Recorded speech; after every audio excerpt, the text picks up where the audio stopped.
एक महिला मजदूरी करके जब अपने घर वापस लौट कर आती है, घर आने के बाद जैसे दरवाज़ा खोलती है तो बार बार वो अपनी बेटी को आवाज़ लगाती है।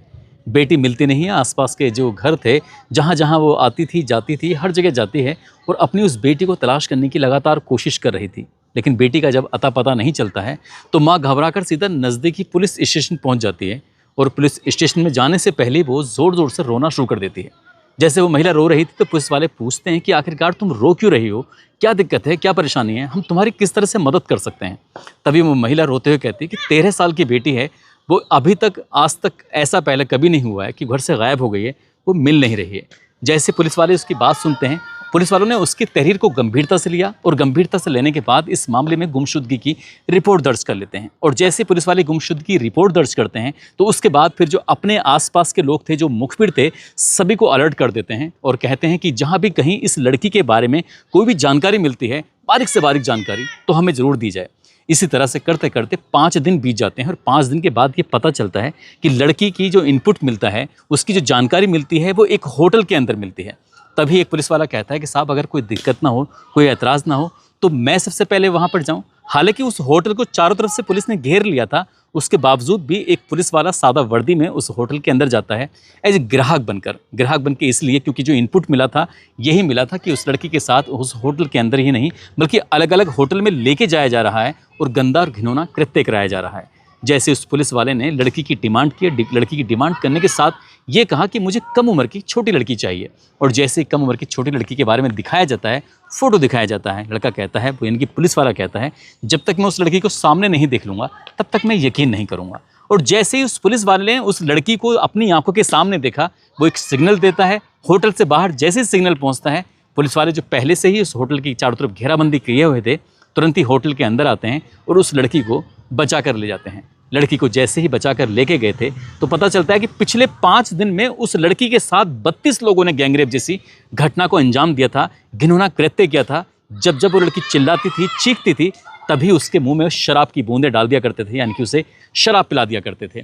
और जब ये घटनाक्रम अखबारों के माध्यम से, सोशल मीडिया के माध्यम से लोगों को पता चलता है, न केवल उस प्रदेश में बल्कि पूरे भारतवर्ष में इस घटना को लेकर आलोचना हो रही है। आप भी इस घटना के बारे में सुनेंगे तो सोचकर हैरान रह जाएंगे कि इस समाज में कैसे कैसे दरिंदे घूम रहे हैं। आदाब, नमस्कार, सत श्री अकाल। मैं उस्मान सैफी। 18 जून 2026 की ये बात है। राजस्थान की राजधानी जयपुर से लगभग 668 किलोमीटर दूर एक ज़िला है जिसका नाम है श्री गंगानगर। श्री गंगानगर ज़िले में ही सदर थाना है और सदर थाना क्षेत्र की रहने वाली 13 साल की एक लड़की जो कि रास्ता भटक जाती है, थोड़ी सी परेशान थी। उसकी चाल ढाल से, उसकी बॉडी लैंग्वेज से साफ अंदाज़ा लगाया जा सकता था जैसे कि वो लड़की परेशान हो रही है। इसी बीच में एक रिक्शे वाला आता है। ई रिक्शे वाला उस लड़की के बिल्कुल बगल में आने के बाद उससे पूछता है कि बेटा, अगर तुम्हें कोई दिक्कत ना हो, कोई ऐतराज़ ना हो, क्या तुम बता सकती हो कि मैं तुम्हें कहीं छोड़ सकता हूँ। जैसे उस लड़की ने कहा कि लड़की कहती है कि मुझे कुछ नहीं पता है, कि मैं घर भूल चुकी हूँ, मुझे रास्ता नहीं पता है। जैसे ही उससे ये पूछा जाता है, उससे कहा जाता है, बेटा परेशान होने की ज़रूरत नहीं है, तुम रिक्शे में बैठ जाओ, जो भी कुछ याद आता है तुम मुझे बताओ। जैसे ही उस लड़की ने रिक्शे में जाकर बैठ जाती है, उससे पानी पिलाया जाता है और पानी पिलाने के साथ ही उससे कहा जाता है, बेटा तुम्हारा नाम क्या है, तुम्हारे पापा का नाम क्या है, तुम्हारी माँ का नाम क्या है, तुम कितने भाई बहन हो। इस तरह की जो उसकी जानकारियाँ थीं, वो जानकारी ली जा रही थी। और वो लड़की धीरे धीरे, क्योंकि अभी तक वो घबराई हुई थी, डरी हुई थी, वो समझ नहीं पा रही थी कि आखिरकार मैं घर कैसे पहुँचूंगी। लड़की ने बताया कि मैं अपनी सहेली से मिलने के लिए गई थी, लेकिन मैं रास्ता भटक गई हूँ, परेशान थी, इसलिए मैं यहाँ पर आ गई हूँ। आखिरकार उस रिक्शे वाले ने कहा, बेटा परेशान मत हो, तुम मेरे साथ चलो और मैं तुम्हें छोड़ देता हूँ। रिक्शे वाले ने पहले पानी तो खैर पिलाया ही था उसको, उसके बाद वो अपने साथ उसको लेके जाने लगता है। जैसे जा रहा था, रास्ते में एक होटल पड़ता है और होटल का नाम होता है होटल जॉय इन।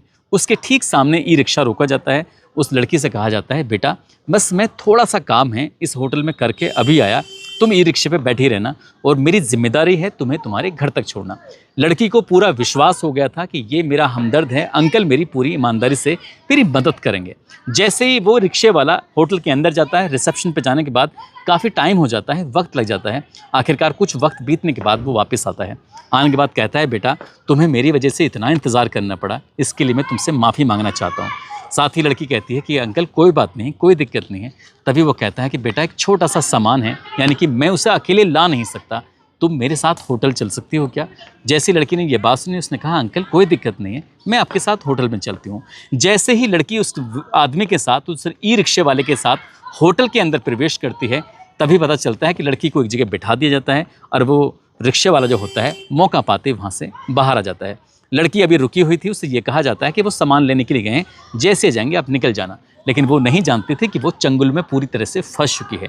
यानी कि उस लड़की का इतनी देर जो लगी थी उस रिक्शे वाले को, वो सौदा कर रहा था, उसे वो बेच रहा था। उसके कुछ देर के बाद जाते ही एक ग्राहक आता है और ग्राहक आने के बाद उस लड़की से गंदा और घिनौना कृत्य करना शुरू कर देता है। वो लड़की ज़ोर ज़ोर से रोने लगती है, चीखने लगती है, चिल्लाने लगती है। जैसी रो रही थी, चीख रही थी, चिल्ला रही थी, उस लड़की को डराया जाता है, धमकाया जाता है, कहा जाता है कि अगर तुमने चीखने चिल्लाने की कोशिश की तो फिर तुम्हारा अंजाम अच्छा नहीं होगा। और जैसे इस लड़की से ये कहा जाता है वो डर जाती है, सहम जाती है। उसे लग रहा था कि शायद ये एक आदमी है, उससे थोड़ी देर बात करेगा। वो बात नहीं करता बल्कि उसके साथ गंदा काम करता है। गंदा काम करने के बाद वो चला जाता है। फिर दूसरा आता है, फिर तीसरा आता है, फिर चौथा आता है, फिर पाँचवा आता है, छठा आता है। इस तरह से करते करते उस लड़की के साथ 6 लोगों ने गंदा और घिनौना कृत्य किया। वो रात तो किसी तरह गुजर जाती है। उसे लग रहा था कि शायद अगला दिन आएगा और उसकी जान बच जाएगी। लेकिन अगला दिन आने के बाद अब ये होटल बदल जाता है। उस लड़की को दूसरे होटल में शिफ्ट कर दिया जाता है और दूसरे होटल में शिफ्ट करने के बाद फिर से नए ग्राहक आते हैं और नए ग्राहक आने के बाद उस लड़की के साथ वैसा ही गंदा और घिनौना कृत्य कर रहे थे जैसे कि उससे पहले दिन उसके साथ ऐसा होता है।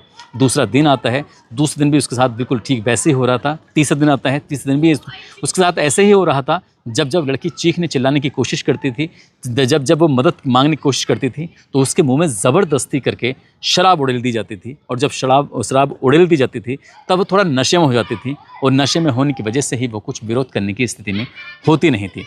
कुल मिलाकर उस लड़की के साथ 5 दिन तक ऐसे ही गंदा और घिनौना कृत्य हो रहा था और करीब करीब 32 लोग उसके साथ अब तक बलात्कार जैसी घटना को अंजाम दे चुके थे। इसी बीच में ऐसा बताया जाता है, ऐसे मीडिया रिपोर्ट में आता है कि उस लड़की का फ़ोटो लगाया जाता है और सोशल मीडिया के एक आध प्लेटफॉर्म पर अपलोड किया जाता है और कहा जाता है कि किसी को अगर इसकी ज़रूरत है तो बताइए।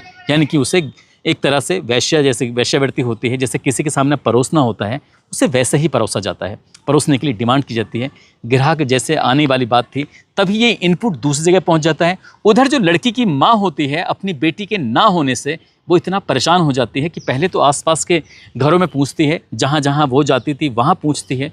जब वहाँ से कोई सफलता नहीं मिलती तो नज़दीकी पुलिस स्टेशन जाती है और पुलिस स्टेशन में जाने के बाद अधिकारियों के सामने रोते हुए गिड़गिड़ाते हुए कहती है कि मेरी बेटी गायब हो गई है, मेरी बेटी को ढूंढ दीजिए, मदद कर दीजिए। एक तरफ पुलिस मदद मांग रही है, पुलिस अपने मुखबिर तंत्रों को, अपने इनपुट को चारों तरफ से लगाया हुआ है। दूसरी तरफ माँ की अपनी मुश्किल बढ़ रही थी। उधर जो लड़की है वो हर दिन, हर घंटे, हर किसी एक नए आदमी का सामना कर रही थी। आखिरकार चारों तरफ से इस तरह से होच-पोच जैसी स्थिति हो जाती है।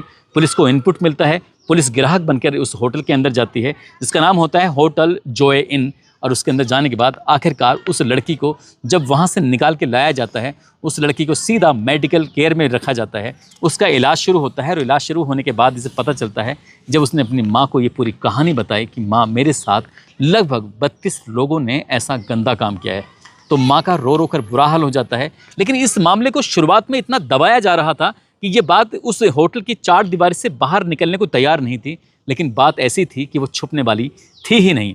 बात कुछ लोगों तक पहुंच जाती है, कुछ लोगों तक जैसी बात पहुंचती है फिर पूरे शहर में बात फैल जाती है। उसके बाद बड़ी संख्या में लोग सड़कों पर उतर आते हैं और जैसे ही सड़कों पर उतरते हैं तो बात मीडिया तक आती है। मीडिया में आने के बाद फिर पुलिस पर, प्रशासन पर दबाव बनना शुरू हो जाता है और जैसे दबाव बन रहा था तो उसके बाद फिर बुलडोजर की जो कार्रवाई होती है वो भी कार्रवाई शुरू हो जाती है।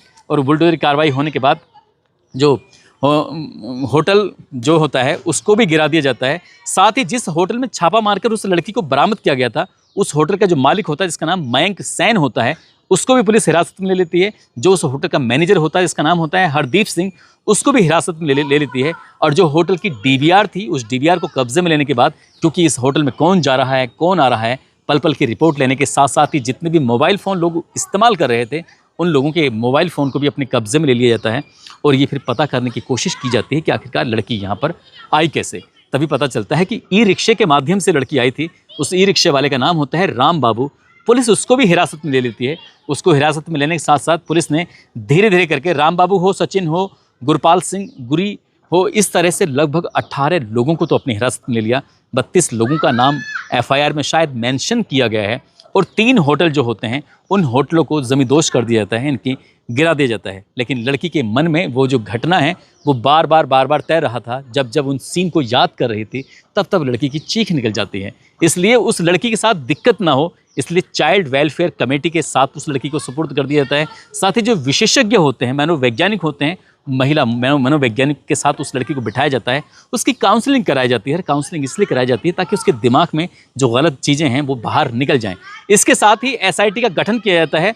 महिला अपराध सेल की जो एडिशनल एसपी होती हैं नीलम चौधरी और साथ ही एडिशनल एसपी दीपक कुमार, इनकी अगुवाई में एसआईटी का गठन करने के साथ साथ एक टीम बनाई जाती है और टीम को ये जिम्मेदारी दी जाती है कि शहर के जितने भी ऐसे होटल हैं जहां पर इस तरह के गंदे और घिनौने कृत्य हो रहे हैं, ऐसा बताया जाता है कि 150 के आसपास होटल हैं। 150 में से सिर्फ 40 ही होटल ऐसे हैं जहां पर वो लीगल तरीके से चल रहे हैं। बाकी जो नॉर्म्स होते हैं उन नॉर्म्स का, उन नियमों का पालन ही नहीं कर रहे हैं। इसलिए ऐसे होटलों को भी चिन्हित किया जा रहा है। साथ ही उस लड़की से जितने लोगों ने गलत काम किया है उनको भी ढूंढने का प्रयास किया जा रहा है। जब ये घटनाक्रम लगातार वायरल हो रहा था तब लोगों को गुस्सा आ रहा था। गुस्सा इस बात पर आ रहा था कि आखिरकार ऐसा क्यों। लेकिन हैरान करने वाली बात यह है कि जिस होटल का मालिक और मैनेजर जब पकड़ा जाता है तो कुछ लोग सामाजिक कार्यकर्ता होते हैं, उस होटल पहुंच जाते हैं। होटल में जाने के बाद उससे पूछते हैं, उस होटल के मालिक से और मैनेजर से, कि तुम्हारे भी अपने बच्चे हैं कि नहीं हैं। वो कहते हैं कि हाँ हैं। क्या तुम्हारी कोई बेटी है कि नहीं है। वो कहते हैं कि है। अगर बेटी है तो इन ग्राहकों को तुमने अपनी बेटी क्यों नहीं सौंपी, इस गरीब की बेटी क्यों सौंपी। जब ये बात कही जाती है तो होटल का मालिक और मैनेजर कहता है कि आप हमसे इस तरह से बात नहीं कर सकते। जब बात खुद पर आई तो उन्हें बहुत ज़्यादा बुरा लगा। बात एक गरीब बेटे की हो रही थी तब उन्हें बिल्कुल भी बुरा नहीं लग रहा था। सिर्फ वहाँ दिखाई दे रहे थे तो पैसे दिखाई दे रहे थे। आगे पुलिस क्या कार्रवाई करेगी क्या नहीं करेगी ये तो खैर भविष्य के गर्भ में छिपा है। लेकिन जिस तरह से उस लड़की के साथ ये घिनौना और गंदा कृत्य हुआ है, इस तरह की बात बता रहे हैं लोग कि इन होटलों के अंदर पहले से भी इस तरह के काम होते रहे हैं। अगर पुलिस ने समय के रहते, वक्त के रहते अगर इन होटलों पर कार्रवाई की होती तो शायद ये घटना कभी नहीं होती और ना ये कहानी आप तक पहुंची होती। दोस्तों, इस पूरे घटनाक्रम को सुनाने का उद्देश्य किसी को परेशान करना नहीं है, किसी का दिल दुखाना नहीं है, बल्कि आपको जागरूक करना है, आपको सचेत करना है। खासकर उन बच्चियों को, उन लड़कियों को, उन महिलाओं को बताना है कि किसी भी अनजान शख्स के सामने जाने के बाद ना तो अपनी कमज़ोरी वाली बातें करें, ना उन्हें ये दिखाने की, जताने की कोशिश करें कि वो कितनी मुसीबत में है। क्योंकि जब जब कोई बच्ची, कोई महिला, कोई ऐसी औरत होती है, जब वो तकलीफ़ में होती है, परेशानी में होती है, तो जो उसके आसपास मनुष्य, मतलब आदमी का आभामंडल होता है, बस उसका फ़ायदा उठाने की कोशिश करता है। यही कारण था इस बच्ची के साथ जो उसका फ़ायदा उठाने की कोशिश की जा रही थी। दोस्तों, आप सब लोग अपना ख्याल रखें, सुरक्षित रहें। जय हिंद, जय भारत।